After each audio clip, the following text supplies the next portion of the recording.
Olá pessoal, tudo bem? Dando continuidade a todos os nossos trabalhos. Esse momento é muito importante para nós, pois nós vamos dar início à nossa revisão. E quando se fala em revisão é porque nós estamos finalizando um dos processos que é muito importante, já passando pela V1, a V2 e agora discutindo os assuntos que são oriundos da V3. Então nós estamos aqui já na parte de capa, né, da pedagogia, quarto semestre da disciplina Conceitos e Pensamentos Matemáticos. Quero agradecer vocês de antemão já por todo o desempenho, toda a dedicação que vocês tiveram até aqui. E aí eu vou apresentar para vocês brevemente os assuntos que vocês devam aí buscar refletir em relação aos conteúdos programáticos, pensando aí nesse processo da educação matemática na perspectiva de conceitos e pensamentos, né? Então, nós iniciamos aí falando sobre que os conceitos e pensamentos matemáticos não é necessariamente a matemática por questões numéricas específicas, 4 operações, raciocínio lógico. Claro que ele se liga a isso, mas muito além tem a ver com a questão do processo de aprendizagem na perspectiva cognitiva, ou seja, como ocorre o processo de aprendizagem. Então, é uma rememoração, uma interligação da psicologia do desenvolvimento, psicologia da aprendizagem, behaviorismo, sociologia, e a gente busca todos esses conceitos para poder pensar na perspectiva da matemática, ok? Então, já deixo de antemão aqui para vocês um pouquinho dessa imagem que a gente pode visualizar aí, né? Marisol Escobar de 1930. É muito importante que a gente faça uma primeira avaliação e verifique o período de época, né? Em período industrial brasileiro. E nós estávamos ainda moldando o nosso ensino, não tínhamos uma referência e estávamos buscando principalmente da grande Europa, né? Os primeiros processos de ensino foram organizados partindo dessa premissa, tendo o SENAC e o SEBRAE como referência. A partir daí, nós tivemos amplamente difundido no Brasil a organização do ensino. Estou falando do processo já instituído pela nossa Constituição Federativa de 1988. Importante lembrar isso porque nós temos a entrada dos portugueses, a catequização, o processo colonial e o império, né, de Portugal no Brasil, que isso é outro viés de processo de aprendizagem. E esse nós não estamos referendando aqui neste momento, embora também tenha sido muito importante para nós, por assim dizer, né? Lembrando que eu digo na perspectiva da história, como ocorreu esse processo de ensino é uma reflexão que cada um faz nessa perspectiva, tudo bem? Então aqui nós temos um campo de visão, né, de crianças, adultos, pessoas sentadas, esculpida em tábua de madeira. Tábua, né, já fui, desculpa o pleonasmo, né, dizer duas vezes a mesma coisa, tábua de madeira é a mesma coisa. Então, o que a gente observa nesse primeiro momento? A gente observa a dogmatização de ensino, né? Ou seja, é um processo de ensino arcaico, um processo de ensino dogmático, aquele que ordena e aquele que cumpre. É muito importante que a gente observe que um processo de ensino desta magnitude ela leva pelo medo, né? Ou seja, você deve fazer alguma coisa e você não compreende muito bem como é que você está naquele processo e por que você está naquele processo. Então, as questões elas serão oriundas pensando nessa perspectiva, ok? E depois nós vamos avançando aí para outros viés. Depois eu trato com vocês o processo de ensino, como ele ocorre de acordo com os nossos teóricos. Então, nós temos aí Jean-Jacques Rousseau, Piaget, Vygotsky, Bohr, Nolan e tantos outros. E aqui eu apresento para vocês na perspectiva de Piaget, né? Ele que referendou o processo de ensino pela perspectiva cognitiva e apresentou aí os 4 elementos necessários para esse processo de aprendizagem. Que aí nós temos a maturação do sistema nervoso central, é muito importante que esse processo ele se interligue numa questão fisiológica, estamos falando do corpo como um todo e o cérebro como central de tudo, né? As experiências físicas e lógico-matemática, quando a gente retrata sobre isso, parece que é a matemática por si, mas são as experiências de inteligências que nós temos e a virtude matemática na perspectiva de racionalizar. Tudo aquilo que a gente vai racionalizar, a gente vai pensar. Nesse sentido que entra a lógico-matemática, né? Ou seja, a experiência vivencial ela é muito importante para a aprendizagem.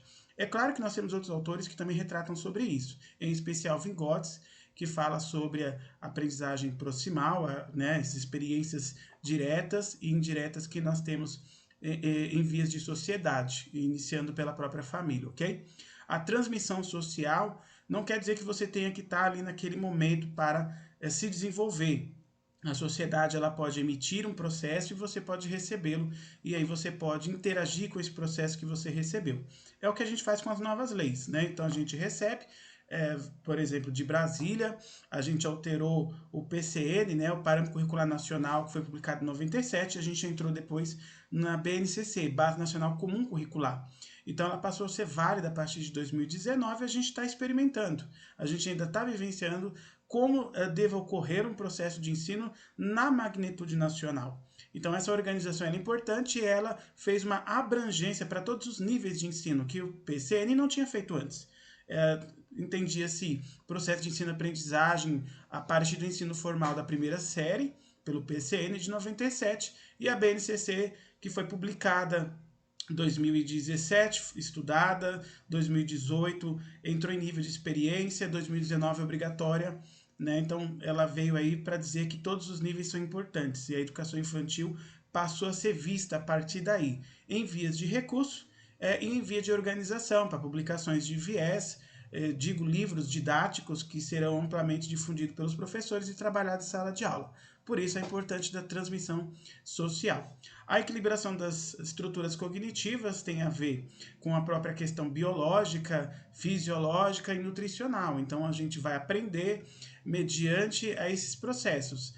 Então, quando o Piaget retrata esses 4 elementos, ele está estruturando toda a perspectiva física do sujeito, as perspectivas psicológicas que o indivíduo deva ter. É claro que, salvo exceção, a pessoa com deficiência que tem alguma limitação. E para isso a gente tem um olhar diferenciado, ok? Muito importante referendar em relação à pessoa com deficiência. Após esse processo, nós também temos aí uma outra discussão que eu peço que vocês reflitam, que vocês observem muito bem, que tem a ver com o processo de ensino, como ele ocorreu aqui no Brasil. Em especial, os estudos norte-americanos que foram feitos observando a nossa matriz curricular. Aqui nós temos Alan Bishop como referência, né, um pesquisador, que observou que o nosso currículo era muito defasado. E ele já estava apontando isso na sua pesquisa. Então ele observava que os processos metodológicos, as avaliações, os objetivos, eles vinham, mas não atendiam a premissa nacional. Então você que estudava em Alagoas, na Bahia, em Sergipe, se você mudava de região, dependeria daquele governo do estado como é que ele estava se organizando. Então, eu também peço que vocês pensem um pouquinho nessa perspectiva histórica, porque no processo de ensino e aprendizagem da matemática, na perspectiva cognitiva, nós temos que buscar adequar o ensino, o conteúdo programático que já é a nível nacional para aquele público específico, independente qual seja. Seja de uma ONG, seja numa situação periférica, seja de uma escola particular. Onde nós, professores, estivermos, essa avaliação tem que ser feita por nós. Lembrem-se, o currículo, né, a premissa da BNCC, ela vai ser comum para todo mundo. Só que as estratégias, metodologias, formas avaliativas dependem do professor.